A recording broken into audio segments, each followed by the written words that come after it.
puissant celui-là. Il a raisonné. C'est ça. Nous revoilà pour un book haul. La fameuse deuxième partie du book haul découpé en deux parce qu'on est trop des gens tunés. Enfin, du coup, on en a plus.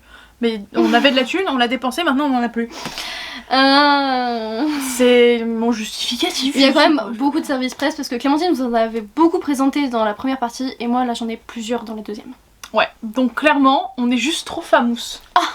On a que 2 maisons d'édition, c'est déjà pas mal, mais bon. On est très fiers d'avoir ces 2 maisons d'édition, surtout que il y en a une qui est plutôt pour toi et il y en a une qui est plutôt pour moi. Oui, clairement. Donc oui, des fois ça nous arrive d'en prendre dans l'autre, mais il y en a clairement une pour elle, Cherry Publishing, où c'est en grosse majorité de la romance. Et c'est horrible de dire, mais à chaque fois qu'il y a des romances chez eux que je lis, je les aime pas. Si, il y en a une, je l'ai bien aimée. Il y en a une, je l'ai bien aimée. Mais la plupart du temps non, donc c'est surtout pour elle. Ouais. Et de l'autre côté, on a Screenéo qui fait beaucoup de SFFF, pas que, mais en légère majorité, je dirais, quand même. Et du coup, c'est plus pour moi que pour elle, même si tu lis aussi de la SFFF.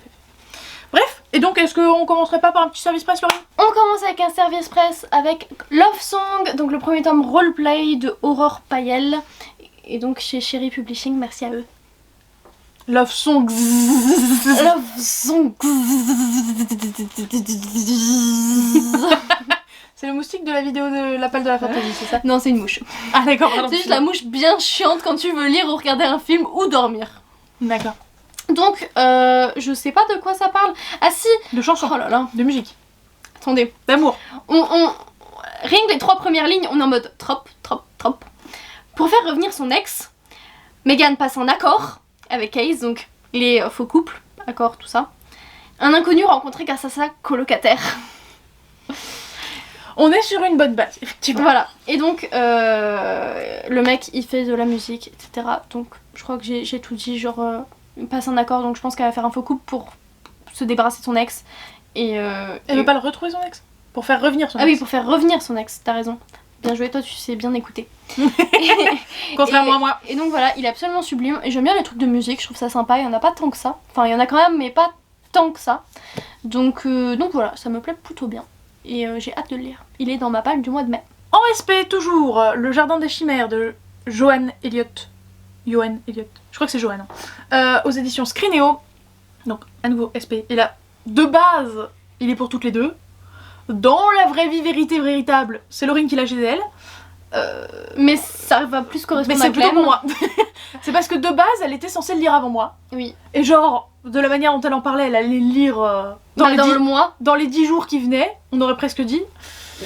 Oh, je pense que ça fait 1 mois et demi que tu l'as. Ça s'est pas passé comme ça. Non, c'est pas un drame, personne n'en veut à personne, mais les faits sont là. là. On n'a pas de date, donc ça va. Non, voilà. Vous savez que sinon, moi je serais pas partenaire avec, de sens sinon s'il y a une date, et ils iront se faire voir. Mais là, il n'y a pas de date, parce que Screenéo, ils sont très cool et très sympas, et on les aime pour ça. Bref, donc, Le Jardin des Chimères, c'est un monde futuriste, d'où le fait que ce soit plutôt pour moi, où, en gros, les animaux, il y a dû avoir un moment où on devait plus en avoir grand-chose à faire, puisqu'il y en a très peu, et on a créé des sortes de croisements entre des robots et des animaux, mais il n'y a plus beaucoup de vrais animaux. Et on va suivre, je sais pas comment il s'appelle, un Descartes, je sais même pas comment dire son nom, qui est un jeune activiste écolo qui va du coup essayer de faire en sorte d'aider ces pauvres animaux, je suppose, un truc du style. Le résumé est très approximatif parce que je veux pas trop me rappeler. Et Laurine l'a dans sa palle, donc de toute façon je risquais pas de le consulter en attendant. Voilà, débrouillez-vous avec ça, de rien. Petite apparition du dernier tome de Charlie Davidson, non? Donc le 13e tome de Darida Jones aux éditions Milady, Charlie Davidson. La faucheuse, elle aide les gens. Non, faucheuse, policier, sarcasme. C'est tout, voilà. Et donc c'est le 13e et dernier tome parce que 13 ça porte malheur ou chance, donc on s'arrête sur 13. Je sais pas, moi tu vois ça me fait penser à ça, 13. Ah mais c'est probablement ça. Il y a le diable et tout dedans, hein, donc je me dis 13. C'est presque comme s'il y en avait 666 au final. L'autrice elle s'est dit attends j'ai pas la foi d'en faire 666, on va faire 13 hein. 13 c'est déjà pas mal. 13 on s'arrête là. Mais du coup voilà le dernier petit tome. Sachant que, t'en es au tome, il faut que je lise le 10. Un classique, mais alors là, je suis même pas sûre qu'on puisse faire plus classique que ça en fait. Genre, je sais pas. Elle arrêtait pas de dire qu'elle avait honte de jamais l'avoir lu. Bah en vrai, quand tu lis de la littérature jeunesse, c'est une honte de pas l'avoir lu. Enfin, c'est pas honteux. Ça craint quand t'es booktubeuse, que tu as lu la jeunesse et que tu l'as pas lu. Voilà. Donc, Le Petit Prince de Antoine de Saint-Exupéry, ça c'est l'édition collector, mais à mon avis il y a 12 éditions collector, alors ça veut plus ou moins rien dire. Aux éditions Folio Junior, donc c'est un poche. Enfin, je sais pas si on se rend bien compte, mais ça reste un poche. Il est un peu plus large qu'un poche, voilà, mais il est pas plus haut qu'un poche, je pense. À peu près le format poche. Donc en hardback, je pense que des poches en hardback, il n'y en a pas 12 000 non plus. Non, ouais. Et ça reste avec les illustrations originales, n'est-ce pas? On voit rien. Vous voyez rien. Faut que t'approches, je pense. Bah vous me croyez, voilà. Mais bref, oh on voit plus Laurine flûte. Je vois le genre. Bref, donc je ne l'ai jamais lu et ça faisait une éternité que je cherchais une bonne édition. Et en fait, il y en a plein, mais elle me charmait jamais trop. Et au final, je me suis arrêtée sur celle-là parce que ça reste quand même un hardback, que c'est stylé et que c'est en poche, donc c'est pratique aussi. Bref, je me suis arrêtée sur cette édition-là. Je ne pense pas qu'il y ait nécessité de faire un résumé. Pour la simple et bonne raison que je connais des éléments de l'histoire, mais je suis même pas sûre que ce soit le résumé à proprement parler. Donc étant donné que je suis même pas capable de vous le faire, si vous voulez je vous lis ce qu'il y a écrit derrière, mais ça va pas vous aider. Bref, Le Petit Prince quoi. Livre que vous avez déjà pu voir la dernière fois dans un swap qu'on vous met tout en haut. Le livre que Clémentine m'a offert, donc Il était une fangirl de La princesse et la fangirl d'Ashley Poston aux éditions Lumen. Donc le premier tome c'était Cendrillon 2.0. Cette fois-ci c'est une réécriture du conte. Comment il s'appelle le conte? Le Prince et le Pauvre. Le Prince et le Pauvre. Et du coup c'est la princesse et la fangirl qui vont échanger de place. Et voilà. Moi c'est surtout le troisième tome qui me faisait très envie. Mais il faut que je lise le tome 2 avant. Donc en toute cohérence.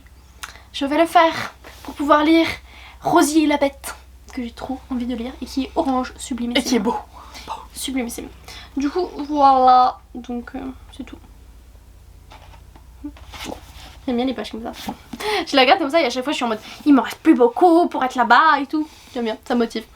Enfin voilà, du coup merci à Clémentine. Puisqu'on en est au stade où on se remercie, j'enchaîne sur mon livre du swap, enfin mon. Ah oui, tu l'as ramené. Mon livre du swap, donc L'heure de vérité de Sarina Bowen aux éditions auto-éditées dégueulasses. Et que vous avez même pas pu voir là-bas. Et que vous aviez même pas vu du coup exact dans le swap, étant donné que... il n'était pas arrivé. Il n'était pas arrivé. La livraison avait été retardée 3 fois. C'est ça, mais entre temps il est arrivé. Un peu abîmé. Un peu abîmé mais c'est pas grave, je suis toujours autant perturbée par l'auto-édition parce que bah... Mais c'est fait par Amazon. Ça c'est fait par Amazon. Ouais c'est les auto-éditions Amazon.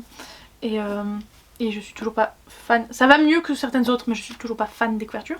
Mais donc, le pitch, on est au 4e tome, là je sais plus si je l'ai dit, d'Ivy Years, donc je vais plutôt vous parler du premier tome. Le premier tome c'est une romance à double handicap. Donc vous saviez que moi j'étais au taquet. Je crois que la jeune femme dans le premier tome est en fauteuil roulant et le jeune homme s'est pété la jambe. Et tout tourne autour de l'université et du hockey. Donc c'est ça le lien en fait d'un tome à l'autre, c'est qu'ils sont tous joueurs dans l'équipe de hockey. Là je n'ai aucune idée de ce dont ça parle, mais juste c'est la suite de la série, alors je me pose pas de questions parce que j'aime cette série. Je continue avec de la bitlit avec Succubus de Richelle Mead, donc l'autrice de Vampire Academy. De la quoi? Hein? C'est de la biteliteux, c'est pas de la bite. Ah, la biteliteux, d'accord. Et donc c'est le tome 3 qui s'appelle Dreams, et chez Milady, je sais plus si je l'ai dit. Donc pour la petite anecdote, j'avais déjà le tome 4. Parce que j'étais tombée dessus. La cohérence, en occasion. Et du coup je m'étais dit bah vu que je veux continuer la saga autant prendre le tome 4 même si j'ai pas le tome 3. Et du coup en faisant la commande du cadeau de Clem sur Amazon, parce que bah du coup c'est que sur Amazon que je peux l'avoir, je me suis dit bon allez je me prends le tome 3 Succubus, c'est un poche, faisons-nous plaisir. D'ailleurs j'ai pris le Charlie Davidson aussi à ce moment là. Et puis voilà, donc maintenant je vais pouvoir lire les tomes 3 et 4. Et je crois qu'il y a 6 tomes. Et du coup on suit une succube, donc une démone du sexe, dans ses aventures. C'est pas très sexuel même si c'est du nu adulte et on pense, vu que c'est une démon du sexe, mais c'est pas plus que dans une autre romance. Et c'est juste qu'on suit en fait ces péripéties de bitoliteux. Voilà. Moi j'ai quand même une question chef. Oui. Est-ce que tes livres sont arrivés avant le mien du coup? Ah bah oui, c'est le dernier le tien. Ils sont tous arrivés dans un colis différent. On adore l'écologie. Oui voilà. Surtout que j'ai fait la commande en même temps pour essayer de... Ça arrive. Bah oui, c'était ton objectif. Le but c'était de pas faire plein de commandes quoi, c'était d'en faire une grosse. Et ben du coup j'ai commandé 4 livres et les 4 sont arrivés à 4 moments différents. Voilà. Et deuxième livre que Laurine m'a offert parce qu'elle avait décidé que c'était comme ça. Elle m'en offrait 2. allez savoir. Elle a eu le bon goût de choisir un livre qui ne serait pas dans ma palle. Parce Ça, que je sais qu'elle en c'est a beau. marre des livres qui vont dans sa palle. Voilà, je comprends les gens qui veulent m'offrir des livres, c'est adorable, c'est très gentil. Mais j'en ai déjà trop. Ça suffit. De la même manière, les SP, je suis ravie de les avoir parce que, je les paye pas. Du coup, je peux pas cracher sur un livre qu'on me donne gratos. Mais en même temps, ça fait un de plus dans ma palle. Il y a toujours ce dilemme, c'est très compliqué. Bref, donc celui-là, il rentre pas dans la palle, c'est un petit bonheur. Donc c'est le premier tome de Campus Drivers de C.S. Quill qui s'appelle Super Mad. Et c'est le tome 1. Et il n'y a Aux pas éditions besoin de Hugo Roman. synopsis. Il n'y a pas besoin de On synopsis. n'arrête va pas de vous en faire. parler. Moi-même, je vous en ai déjà parlé au moins 3 fois depuis le début de Non, l'année, mais je pense. oui. Et moi, je ne sais plus combien de fois. Alors, attends, on va juste compter le nombre de fois dont on en a parlé. Depuis le début de l'année. Ça va te plaire à l'orly. L'update, ça va te plaire à l'orly. J'en ai parlé dans mon update que j'ai sorti il y a pas longtemps sur le tome 2. Et j'en ai parlé dans mon vlog parce que je lisais le tome 2. Voilà, au moins 4 fois depuis le début de l'année, juste moi. Si ça se trouve, toi t'en as parlé aussi. Bref, vous n'avez pas besoin de synopsis. Et si vous avez besoin d'un synopsis quand même, rattrapez les vidéos dont on vous parle. Nouveau service presse de Cherry Publishing. Il s'agit de L'amour non merci de Stacey Hain. Et donc chez Cherry Publishing. Et je sais juste ce qui a écrit une meuf qui est réfractaire à l'amour. Et du coup le mec va devoir la convaincre il me semble. Donc elle a enchaîné les rencarts ratés. Et ah oui, ce qui est assez drôle aussi, c'est que c'est une autrice de romance à succès. Mais du coup elle croit plus en l'amour. Donc voilà, je pense qu'un mec va intervenir et devoir la convaincre. La Queen, âme des livres, Sifel, Amandine, appelez-la comme vous voulez. Moi j'ai toujours pas compris comment elle voulait qu'on l'appelle. Demande-lui peut-être. Ouais, je vais lui demander un de ces quatre. N'a pas arrêté de rabâcher les oreilles de tout le monde avec ce livre. Et comme j'ai souvent des avis similaires, eh bien je l'ai pris tout simplement. Donc, Nos jours brûlés de Laurane Safou aux éditions Albin Michel, qui était dans les 25 du Plib, mais qui n'est malheureusement, à son grand désespoir, pas passé finaliste. Mais c'est pas grave, je le lirai quand même. Peut-être un peu moins vite, soyons honnêtes, mais je le lirai quand même. Et pour le pitch, je ne saurais quoi vous dire, juste 2049. Je crois qu'il y a un problème avec le soleil.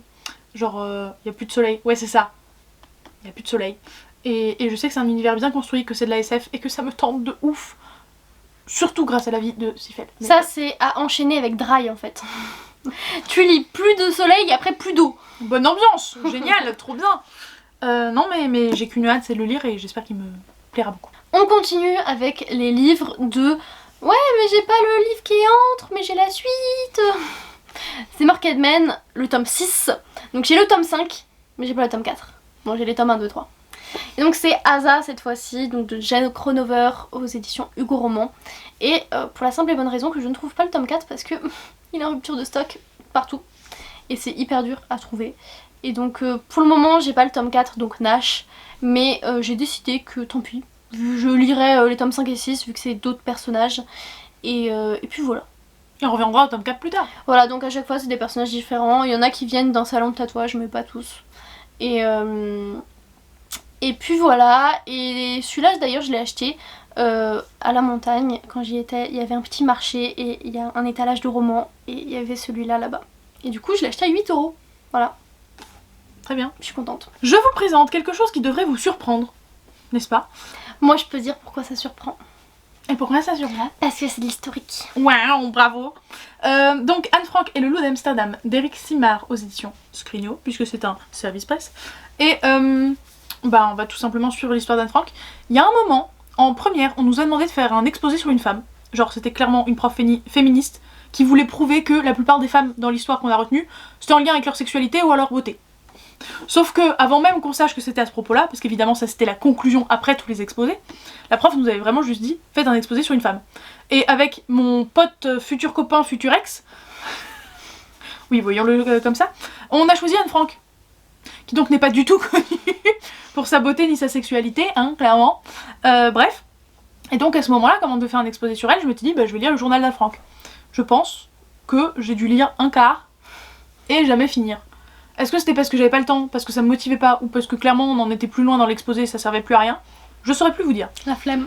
Du coup, mis à part le classique qu'on en sait de Anne Frank de elle va se faire choper et puis la pauvre petite et puis on a retrouvé son journal, je sais pas grand chose de plus.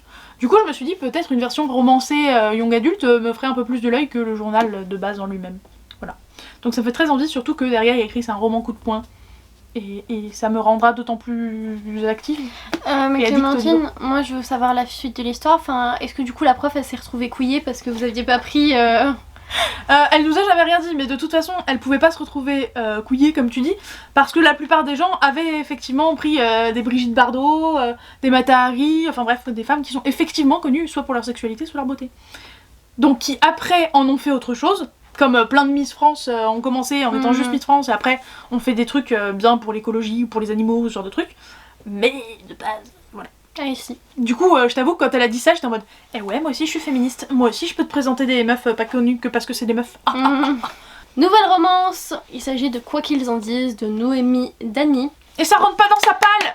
Mon poche, et ça ne rentre pas dans ma palle parce que je l'ai déjà lu et c'était un coup de cœur, il est absolument génial.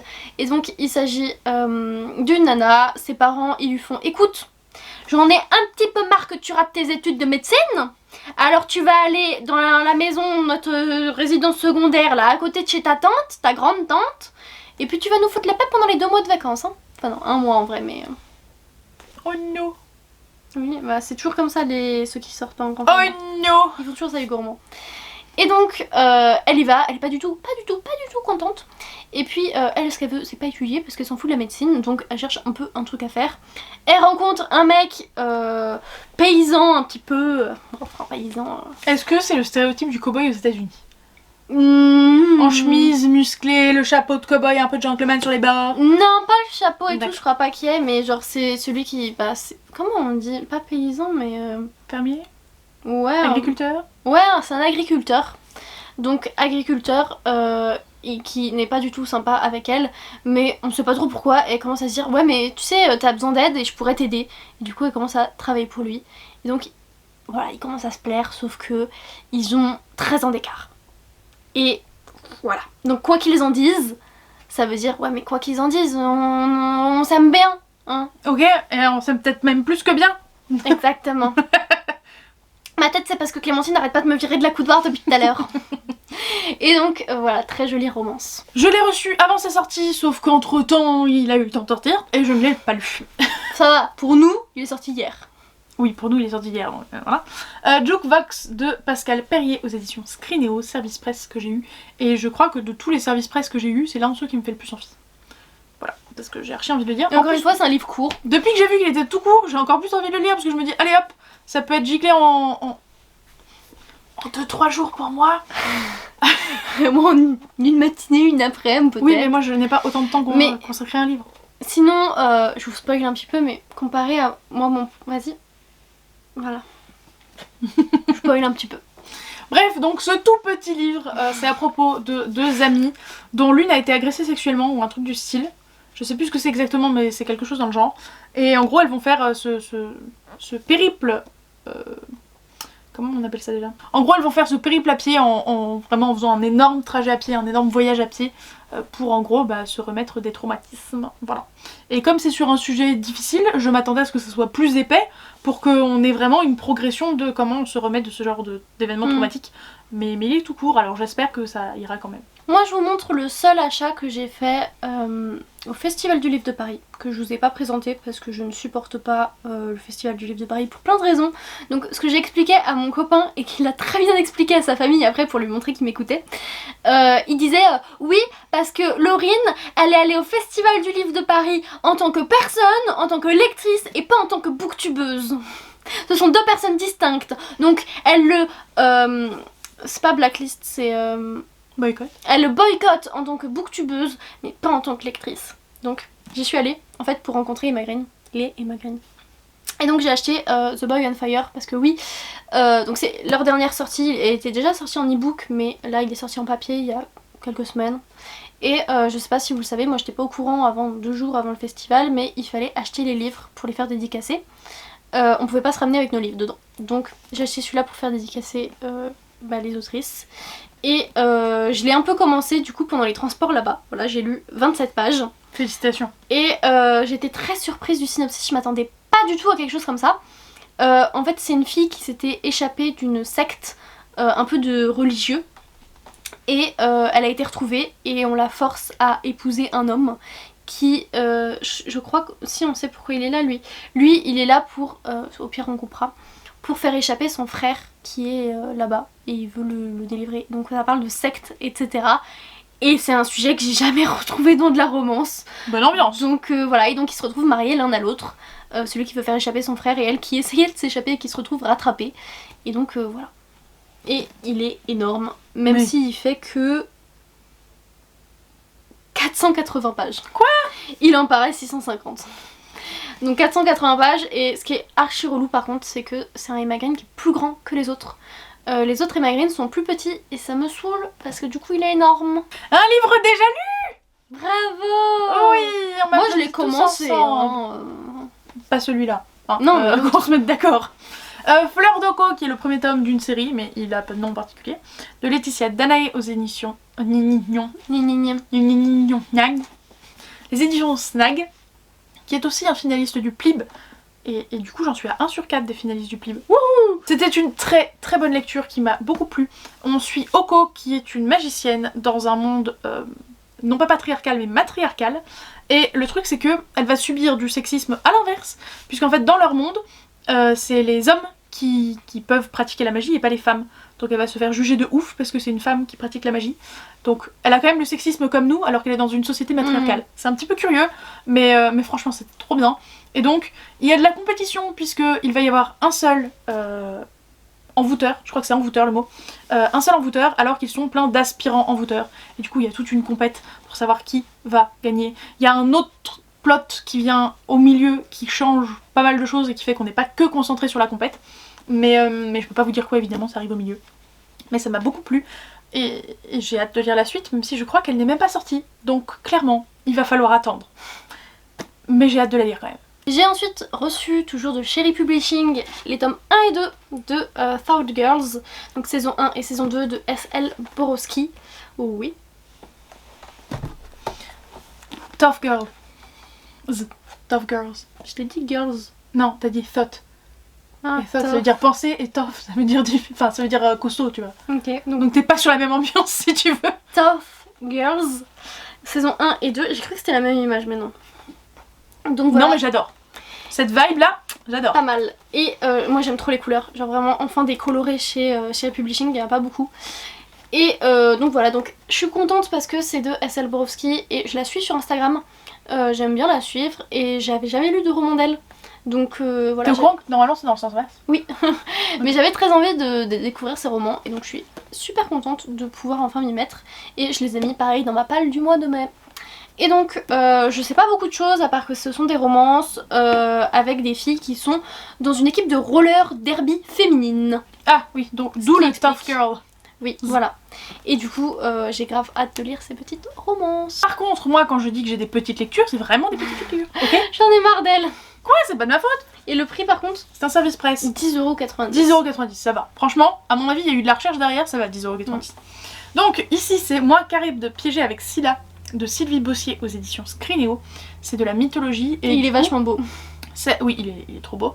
Et cette collection se concentre sur non pas les héros, non pas les héroïnes, mais les monstres.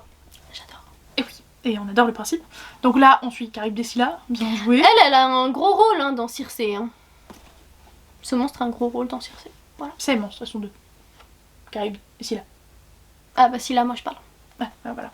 Et donc, en gros, on va avoir certes une histoire romancée sur le mythe et sur la création de Charybde et Scylla, etc. etc. Leur mythe à elle, quoi. Mais on va avoir aussi des petits jeux à la fin, des œuvres d'art en lien avec l'histoire, des présentations des personnages. Enfin, je trouve que C'est bien pour les enfants. ouais, l'objet livre est très pédagogique et alors certes, je ne suis pas le public visé, mais j'ai adoré quand même. Et je pense que si j'étais toujours prof, je me serais débrouillée pour avoir la collection et en faire un travail dessus avec les élèves parce que vraiment c'est intéressant. C'est écrit assez gros et c'est simple, c'est clairement simple. Le vocabulaire il est expliqué, enfin bref. Et ça m'avait beaucoup plu.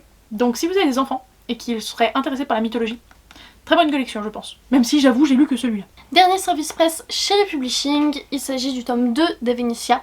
Donc Enfer et Paradis, donc toujours chérie, de Théo Lemâtre. Je suis actuellement en train de lire le premier tome que j'ai presque fini. Il est là même. Oui. Il est là, je le vois. Sur le coin de mon lit. Donc c'est l'histoire d'Evenicia qui est un démon. Et elle, ce qu'elle veut, c'est rentrer dans l'Académie des Anges parce que son but, être envoyée sur Terre. Alors non, c'est pas pour faire comme les anges, aider les humains, tout ça. Elle s'en fout. Non. Elle veut découvrir qui l'a tué. Voilà, c'est son but. Et donc, elle fait tout pour rentrer dans cette académie dont elle a été refusée 10 fois. Ah. Et puis voilà, elle va peut-être y rentrer, et peut-être qu'il va y avoir plein de péripéties, des quêtes, etc. Peut-être. Peut-être. Et donc, il me semble que c'est une trilogie. En tout cas, il va y avoir au moins 3 tomes, vu qu'on nous a déjà proposé le 3e tome, que j'ai également commandé, mais pas encore reçu. Voilà. Donc, pour vous dire un petit peu, c'est plutôt pas mal, c'est assez plaisant. Dernier livre que je vous présente, ce n'est pas un service presse. Oh, et il s'agit d'Alunia. Va falloir qu'on demande à Tiffs comment ça se dit. Donc de Tiffs Artist. Non, elle a juste mis Tiffs. Aux éditions Plume Blanche. Je crois que c'est mon tout premier aux éditions Plume Blanche. Il me semble. Mais je voulais le lire ce livre. Puis je l'ai... Est-ce que c'est de ma faute? Non, c'est pas de ma faute. Non, c'est pas de ma faute. Si Amélie l'a lu, une pote à moi. Elle l'a surkiffé et depuis, comme quand elle aime un livre qui pourrait me plaire, elle me harcèle pour que je l'achète et le lise. Donc comme je comptais l'acheter de base, j'ai fini par l'acheter. Est-ce qu'il sera lu bientôt? Je sais pas, mais je l'ai acheté. Je peux vous dire que c'est de la romantécie, mais c'est tout ce que je peux vous dire. Moi, tout de suite, ça m'attire. C'est-à-dire que de base, je croyais que c'était de la fantaisie avec un peu de romance. De ce que je comprends, c'est autant l'un que l'autre, voire plus de romance qu'autre chose. Je plus vois. Donc je ne sais plus de quoi ça parle, mais c'est de Tiffs, qui est une illustratrice de génie. Je suis tombée sur une illustration pas ouf, donc pas de meuf. Mais à chaque début de chapitre, vous avez une petite illustration. Et s'il y a des trucs bizarres, j'arrêtais pas de me demander ça. Pourquoi c'est bizarre? What the fuck is that? C'est parce qu'il y a une petite image autour en fait du numéro de page. Donc forcément il y en a plein. Super joli. Voilà. Bref, l'objet livre est très très beau et sachant que je sais que c'est de la romantécie, je serais pas déçue parce qu'il y a trop de romance par rapport à mes attentes. Je le sais. Du coup, donc j'attends ton j'ai hâte de lire. D'autant plus que je lirai la duologie d'un coup. Je crois que c'est une duologie. Parce que apparemment Tiffs a écrit un cliffhanger de grosse méchante vilaine pas belle. On va dire ça comme ça à la fin. Et surtout qu'elle s'en vante la sadique. Elle arrête pas de s'en vanter. Gna gna gna gna gna gna, vous savez pas, gna gna gna, je suis horrible. Voilà, c'est pas gentil. Donc j'ai acheté le tome 2. Mais je l'ai pas encore en ma possession et je vous expliquerai ça la prochaine fois dans le book haul où j'aurai le tome 2. Sur ce, c'était mon dernier livre. Dernier livre de ce book haul qui est encore un service presse, mais mon premier service presse Crinéo, entièrement à moi. Parce que elle, le jardin, elle. Voilà, le jardin des chimères, c'est un petit peu pour toutes les deux. Si vous voulez tout savoir des coulisses des indélivrables. Mais on veut tout savoir. Elle aussi veut tout savoir. Je suis au courant, moi, on m'a pas dit. Si on veut un livre toutes les deux, ce qu'on fait, c'est qu'on le lit toutes les deux.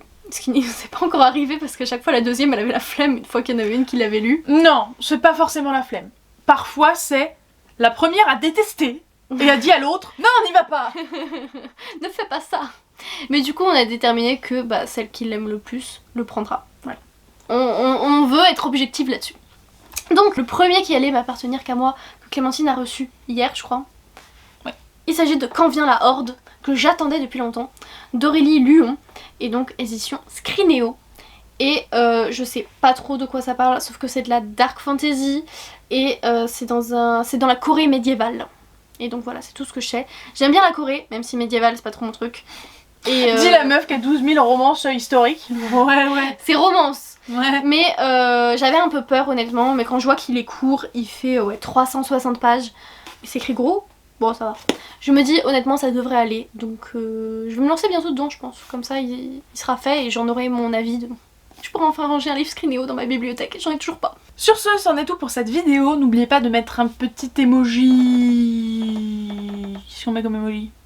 Je sais pas, un petit peu sans l'air, non? Allez, l'emoji du jour ce sera une petite enveloppe, parce que c'est dans des enveloppes qu'on reçoit nos services presse, et qu'il faut être honnête, on a eu quand même beaucoup de services presse sur ce book haul. Donc on en est contente, et vous en êtes contents aussi parce que ça fait plus de choix dans nos pales, donc plus de choix dans les updates qu'on va faire, bref vous avez compris. Donc une petite enveloppe en emoji si vous avez regardé jusqu'ici. Nous on vous fait de gros bisous, vous souhaite d'excellentes lectures, n'oubliez pas de mettre un petit pouce en l'air. Et un commentaire. Et on vous dit à la prochaine. Ciao. Qu'est-ce qu'elle fait? Bichette?